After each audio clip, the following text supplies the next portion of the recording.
Hello. This is an introductory podcast for me to explore some ideas and hopefully get some feedback from the viewers, yourselves, on the issue of pagan hermeneutics. I used to teach hermeneutics on a fairly regular basis when the religious studies degree was up and running. Still teach a little bit of it now in sociology because it does relate and is used in a secular context as well as in a religious context. But I don't teach it to quite the extent that I used to, and do rather miss teaching it, which is why I'm thinking about it here. Some of you listening will know exactly what hermeneutics is, but there may be other people listening who think, what the hell is it? So a brief introduction to the nature of the subject itself. Hermeneutics comes from hermenos, meaning a translator, ancient Greek word for a translator, and may well, but only may, be related to the name Hermes, the ancient Greek messenger of the gods. So it was understood as a subject in which one would try to interpret and understand the messages of the gods and translate them into terms that mere mortals such as ourselves would understand. It came to considerable prominence in Christianity, which is obviously a book-based religion, and hermeneutics is very much about the study of books. And from there has become very prominent in Islam and has long since been, even before Christianity, a prominent topic of exploration and discussion in Judaism, as well as in the Vedic religions and various other religions from around the world. It's hand in glove, or at least it was hand in glove initially within Christianity with what's referred to by Christians as exegesis, which is the study of the Bible and interpreting and understanding the verses of the Bible and delving into the text. These days now it's gone a bit more of a secular subject. Hermeneutics not only covers the written word, but it also covers the spoken word through interviews and TV shows and films and things like that, conversations. So it's no longer only the written word, which is exegesis strictly is written, whereas hermeneutics is both written and spoken. But what I want to think about here is mainly the written word initially.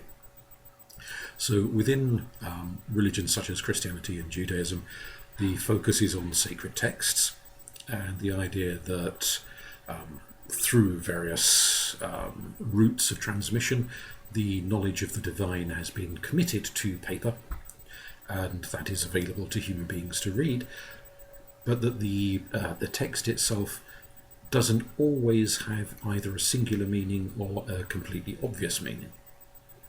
Now, some branches of Christianity and the various other religions do believe that there is one true correct meaning, and therefore any additional secondary, tertiary, etc. meanings are misleading. Other branches of Christianity and the various other religions are a bit more liberal in that they will see multi-layered levels of meaning in the same piece of text. Obviously, Christianity has the notion that the Bible is the revealed word of God, which is also current as an idea in Judaism and in Islam. Now, if we're taking pagan hermeneutics, I think we're going off into some interesting areas, and this is why I've been reflecting upon it, because I think it has to be understood in a different way to the ways in which Christian and Jewish and Islamic hermeneutics are understood.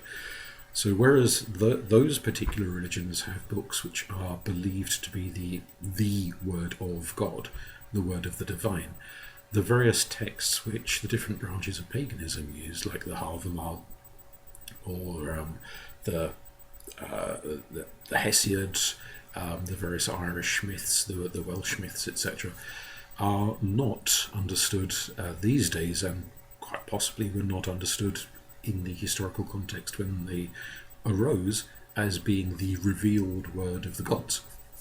So whilst the Havamal, which is an old Scandinavian, very long poem, there's also a prose version, but a poem, is understood as, well, the translation is the words of the High One being Odin. I don't know of any heathens these days who think Odin actually turned up with quill and parchment and wrote it, or even whispered in the ear of some human scribe, and they acted as a secretary and took down Odin's words verbatim and wrote them up. It's possible that in ancient times some people may have viewed the text like that, but I suspect probably not. Because a feature of the pagan religions as we understand them today, which I'll grant you isn't necessarily how people automatically understood them in ancient times, was that these are religions that are transmitted orally generation after generation after generation of received ancestral wisdom, rather than being understood as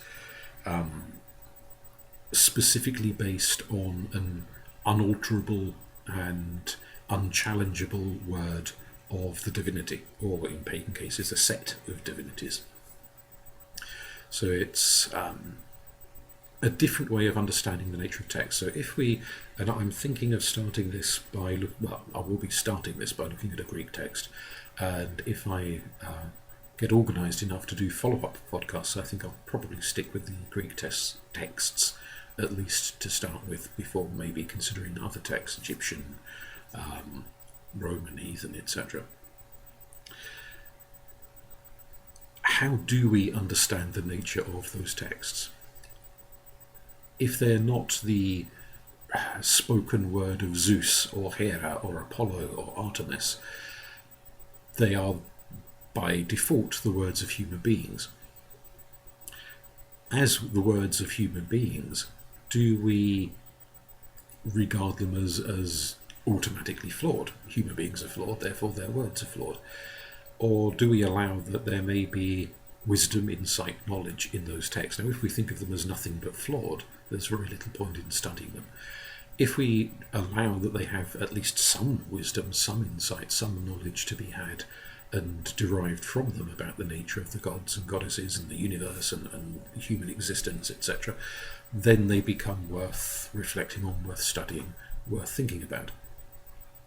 And indeed, you could argue that an awful lot of texts, including works of secular fiction, have things to tell us about the nature of human life and existence.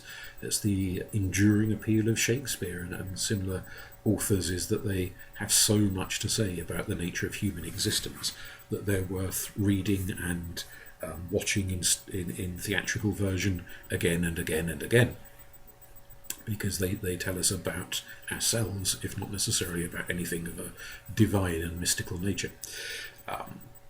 But the mythological texts that I'm thinking of obviously do talk about gods and goddesses, as well as kings and queens and warriors and adventurous figures and so forth, both mortal and immortal.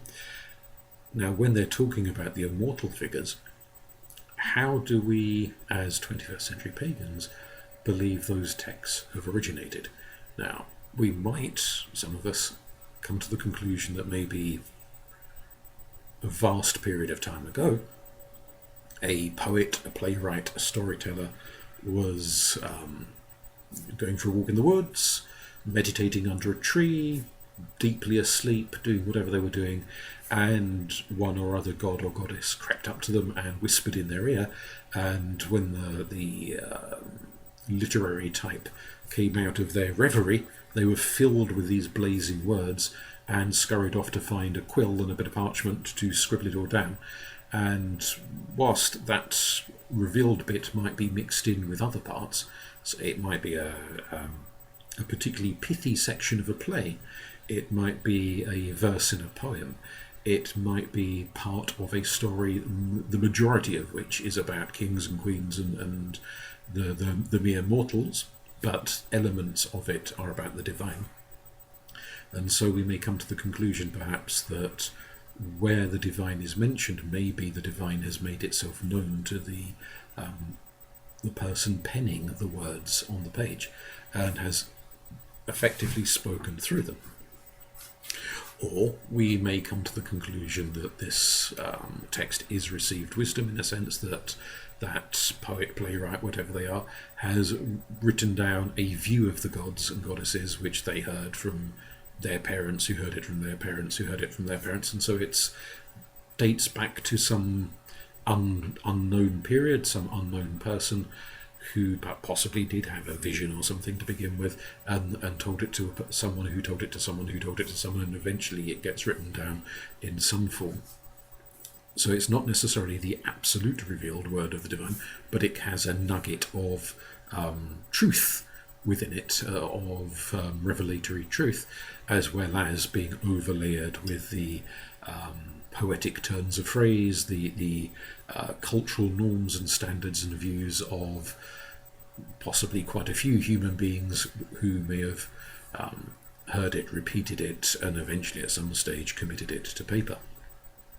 And then, of course, we have to think about the issue of translation, given that most of the pagan texts all of the pagan texts I've mentioned so far, were not written in modern English. They were written in a whole variety of different languages, and have, for people like myself, and quite probably many of the people listening to this, if there are indeed many people listening to this, we will not be fluent in the original languages. We might speak a little bit of them perhaps, but not fluent in the original languages, and therefore we are reliant upon translations into modern day English.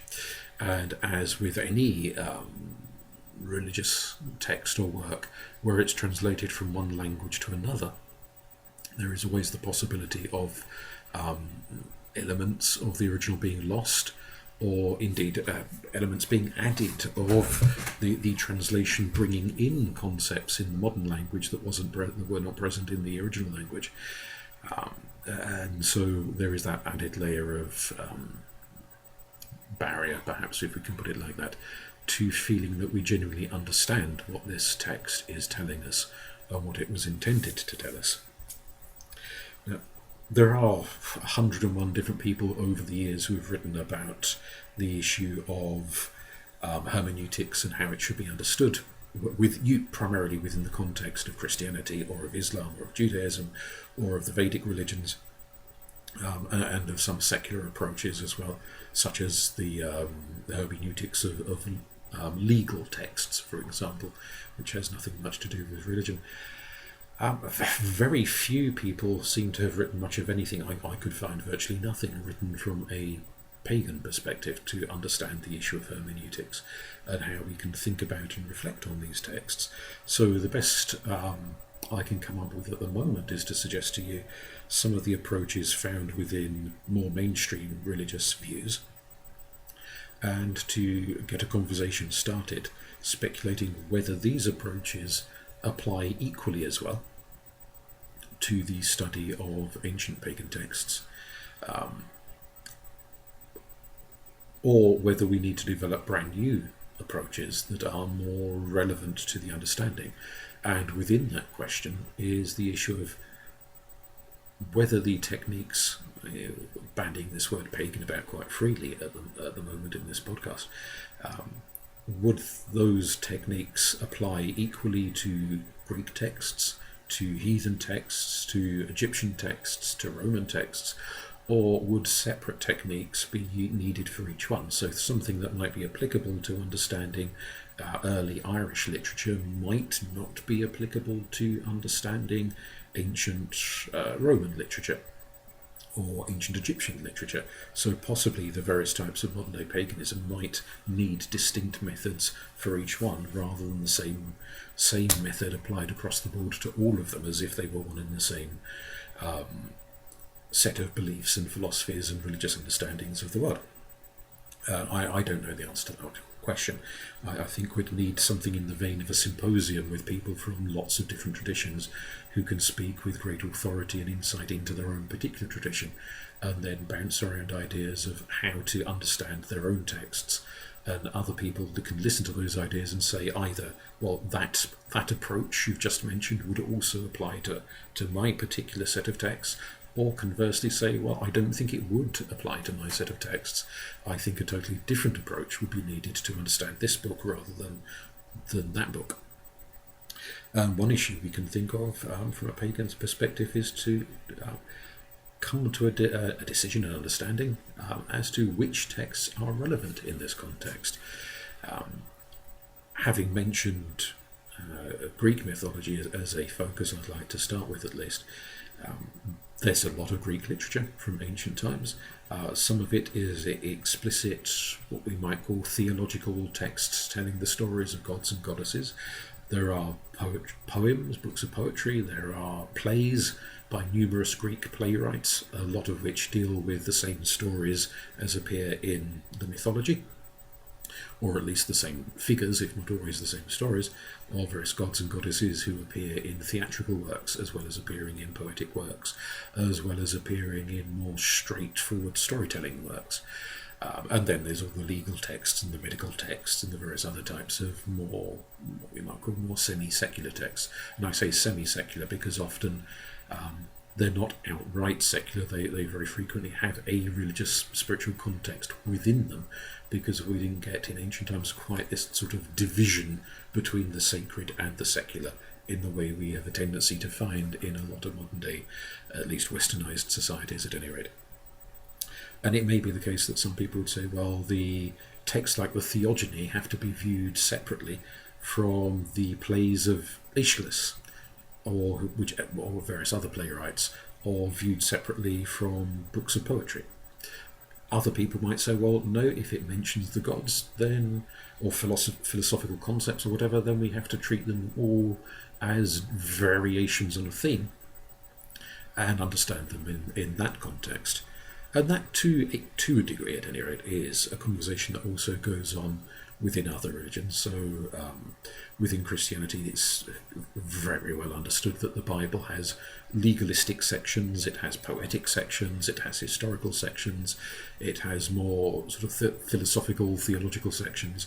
And even though it is a book, it's actually a collection of lots and lots of different texts written at different points in time by different people. And so these subsections form a whole, but those subsections have to be understood in separate ways. The way you analyse a poem is not the way you analyse and understand a set of moralistic legal instructions and commandments. Is a different type of literature, a different type of understanding is required.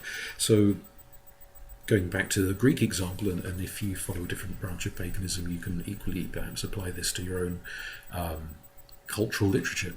There are going to be different elements, and do you treat them all the same, or do you treat each one differently as a thing in its own right that has to be understood in its own context?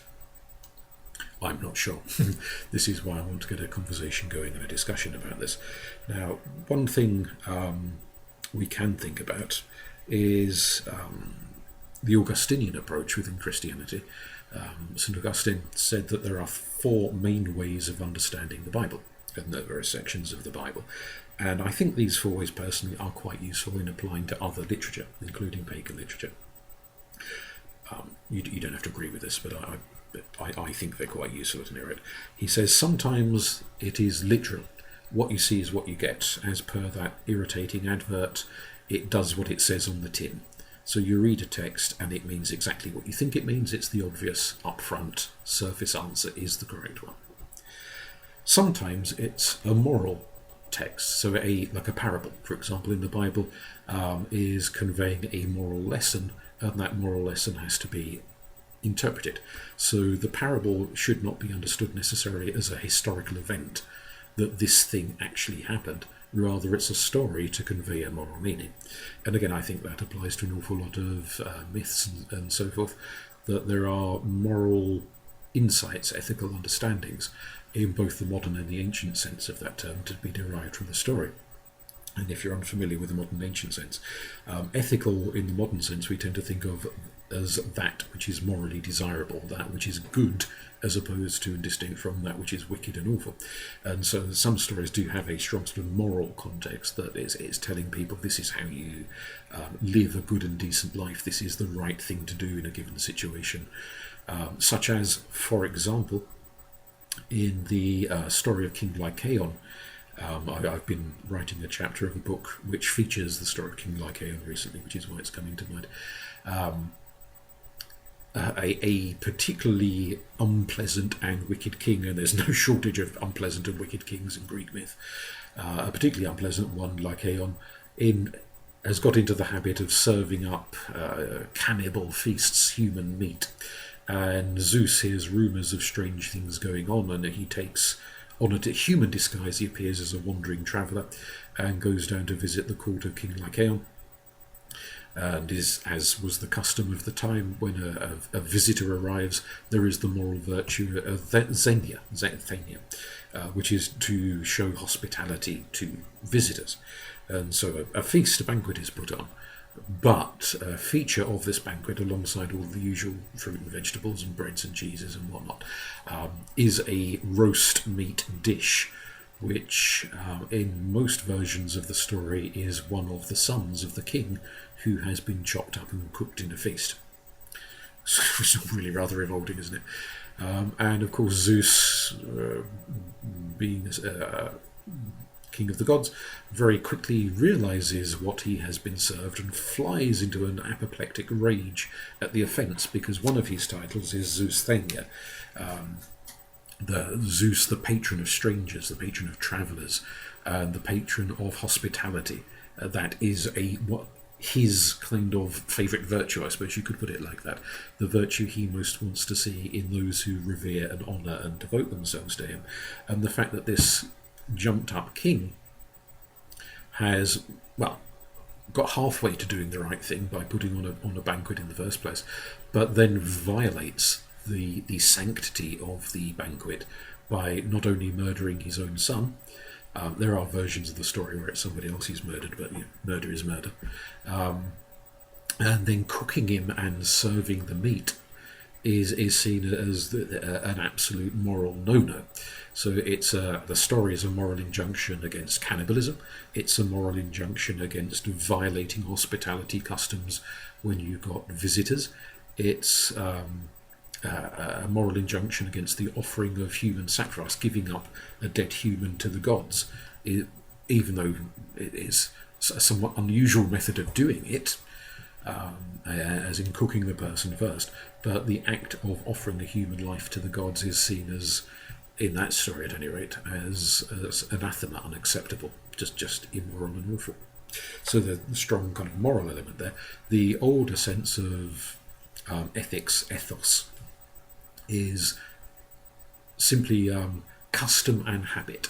So this is how we do things in our tribe. Not that it's necessarily morally righteous or superior, it's simply how we do things. This is how we dress, this is what we do on this religious festival, this is how we cook our dinner, etc. This is our custom of doing things, without necessarily implying a moral superiority to it, simply that it is custom. And there are a lot of stories which indicate to us customs, marriage customs, funeral customs, all sorts of different customs, things that you are meant to do. And even in that story of Lycaon, the fact that you get a visitor knocking on your door, you put food before them, is an indication of custom. Because obviously there are some cultures, a stranger knocks on your door, and you wouldn't perhaps even offer them a glass of water, at least very modern day cultures. Certainly practically all older cultures you offer food and drink as a standard. But that has waned off in modern times. So on the one level there's the moralistic lesson around not eating a human being, and at the more customary level there is the presentation of the commonplace cultural habit of putting food and drink in front of a visitor, in front of a stranger. Whether you are a king or whether you are the poorest of the poor, somebody turns up at your door. Even if you're dirt poor, you don't have very much to offer them. No one's going to expect a massive banquet, but something to eat, a biscuit, if nothing else, cup of, well, I was going to say cup of tea. that's would be my preference, but cup of wine or whatever, cup of water, a cup of something put before them is the standard thing to do, the expectation. The third thing that Augustine talks about is the allegorical, can't even say the word properly, the allegorical quality of many biblical stories, and I would argue that is certainly very true of ancient Greek stories and the pagan stories I'm familiar with from the various other cultures that I've studied. There are plenty of stories that have allegory to them. They may be allegories of the changing seasons. So an easy way to understand, I suggest it's only actually one way of understanding it in this particular story, the story of Demeter, or Demeter as a more kind of modern day pronunciation, and her daughter Kore, the maiden Kore, can be understood as an allegory of the changing seasons. Nice straightforward way of doing it, but there's also lots of additional layers to that story. But the short, easy allegorical version is that Hades, the god of the underworld, the god of the dead, catches sight of the beautiful young Kore and falls madly in love with her, and rides up to the land of the living on his invisible chariot with his helmet of invisibility on, and whisks Kore away while she's off minding her own business, wandering around the woods, whisks her off down to the underworld and marries her. And she becomes queen of the land beneath. She becomes Persephone, the queen of the dead. And her mother, still up in the land of the living, once she realises her daughter has been abducted and gone, she rips her hair out, she's beside herself, and like any parent whose child has just vanished without trace, she's searching the world over for her. And she's so busy searching the world that, as goddess of agriculture, goddess of the fields, she neglects all of her goddessly duties, and so the fields fall fallow. And that whole kind of tide of growth and ripening of crops and so forth goes to hell in a handbasket, because she's too distraught, she's too intent on searching under every rock and behind every tree and in every cave in a bid to find her daughter. And when eventually they twig where Kore has gone to, or been taken to, I suppose, rather, Demeter goes into such a deep slough of despond that she takes to a cave and refuses to come out. And eventually a deal is struck with various other gods, Hecate and others, go down into the underworld and strike a deal with Hades that he will allow his wife a period each year in which she goes up to the land of the living to visit her mother, and then eventually it comes back down again to be with her husband. And so the story is that when the daughter Kore, or Persephone as she has become, is up on a visit to her mother, the mother's all happy, Demeter is happy, and the land is in full green, and spring and summer, and the crops are growing and everything's lovely. And when Persephone goes back down to be with her husband in the land of the dead, her mother goes into a state of sorrow and sadness and loses all interest in the land and retreats to her cave, and that is the winter, the dead season. So an allegory of understanding the changing tides of the seasons. But as I say, there's a lot more to that story than just tides of summer and winter and so on, but it's one way of understanding. And there's a lot of myths which have that strong allegorical feature, whether it's for tides of the season or something else entirely, but a way of saying this story is about something other than what it appears to be about.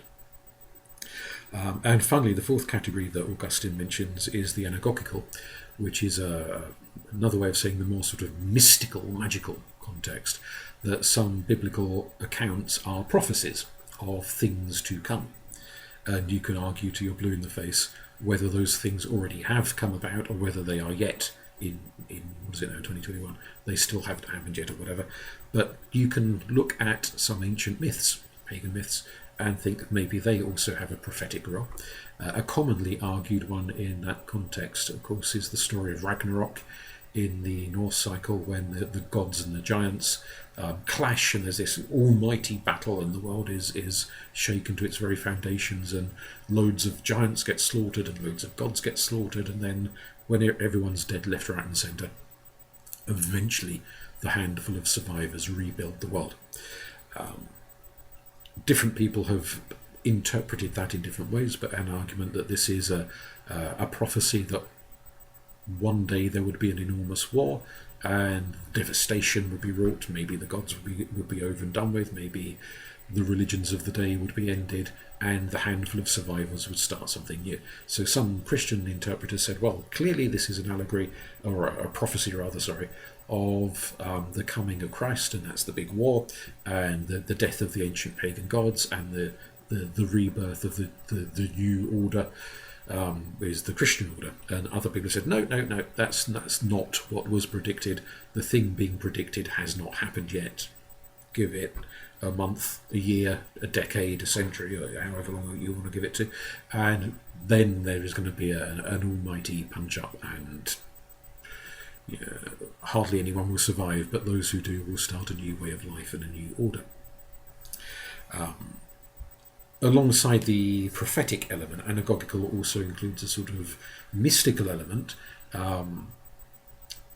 understandings of the mysteries of the divine. And you could certainly make the argument that a fair number of pagan myths can be understood as suggesting states of mystical transition, revelation, how the universe works, how the human soul can be uplifted and made wiser and fuller in a sort of Jungian self-transformative way.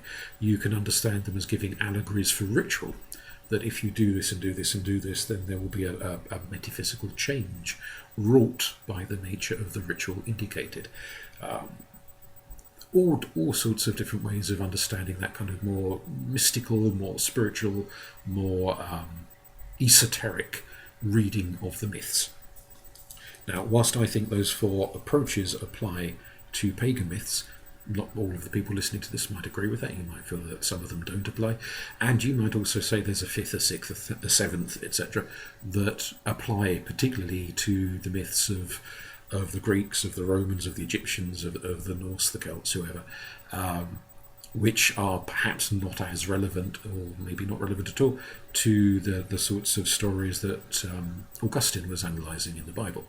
So you might want to add to it or drop bits of his idea, but it's a starting point, it's a place to begin talking about and take it from there. There's other aspects that we might want to think about in a pagan context. Schleiermacher,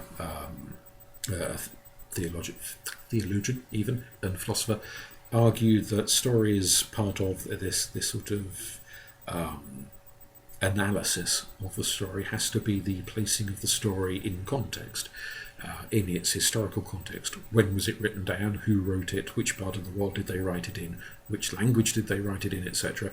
And you start looking at it in that way and understanding that at that period of history, in that culture, this is what these symbols and images would have meant to people back then. And so you, as well as thinking about what it might mean to you, the reader, now, you also try to put the story in the context in which it evolved. And first appears on written form.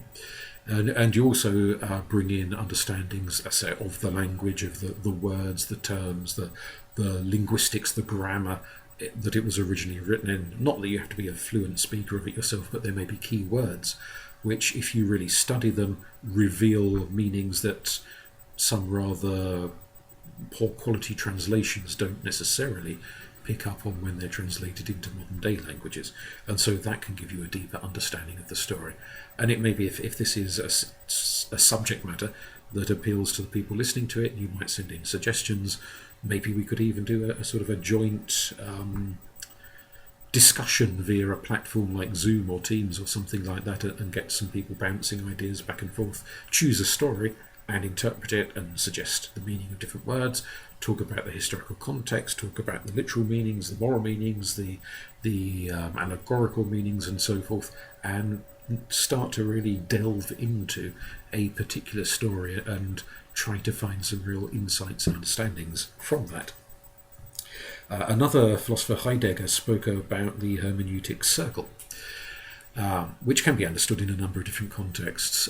Partly it's to do with the relationship between, say, a verse in the Bible and the whole chapter that verse appears in, and then the entirety of the Bible itself. So the relationship between the part and the whole. And in the similar vein, you could take a snippet of a story from Homer or Hesiod or whoever, and look at a verse, a little bit of it, understand that little bit of it, and then think about how that bit relates to the much bigger story in which it appears. And indeed, how does that story in that book relate to other stories in other books, also written by Greeks, or also written by Romans, or also written by whoever, within the particular culture you're looking at. So the relationship of part to whole is worth thinking about. Also the relationship between you today, now, the reader of the story, and the book that you're reading from, and the person who wrote that book, where we know the identity of the person who wrote that book. And it's not the case in every single tradition that we do indeed know the identity of the author. Sometimes the name of the person is lost to the passage of time. All we have is the text itself. And that can help. So in terms of understanding a document, why was this being written? who was it written for? Who did that person writing it expect to read it? And as I say, read it, as with things like the Theogony and the works of Homer and Hesiod and so on, a lot of those were intended to be heard rather than read, in that quite a lot of people historically at the period we're talking about were not literate, but they would go along to gatherings and events where someone who was literate would read out, a bit like going to church and hearing a sermon, that kind of a format. So an educated person would present the literature, the poem, the whatever it might be, to the audience, who would engage with it, listen to it, reflect on it, discuss it probably amongst themselves afterwards, and come to their own understanding of it. So some of these were more spoken. They're almost like a script intended to be read aloud, rather than a book intended to be read quietly in a corner. And that does change. Those works that are made to be spoken aloud have differences to them than those texts which, like most modern day literature, the assumption is that somebody will read quietly to themselves. It changes the kind of the nature of it, and that relationship between you, the reader, and the text. Do you understand the text? Are you trying to find the meaning in the text? Are you projecting elements of your own life onto the text? What is the nature of that dynamic? What is the nature of that relationship? That's something I'd like to explore and get a grip of, but I think we'll draw this to a close now. And hopefully this might start a dialogue. I might get a few emails or messages or whatever from people listening to this saying, well, what about this? What about that? Adding your own approaches and views and ideas. And as I say, it would be quite a fascinating thing if we could get a discussion going by some sort of conferencing platform with 2, 3, 4, however many people who are sharing their ideas and insights and understandings of a chosen and agreed upon text.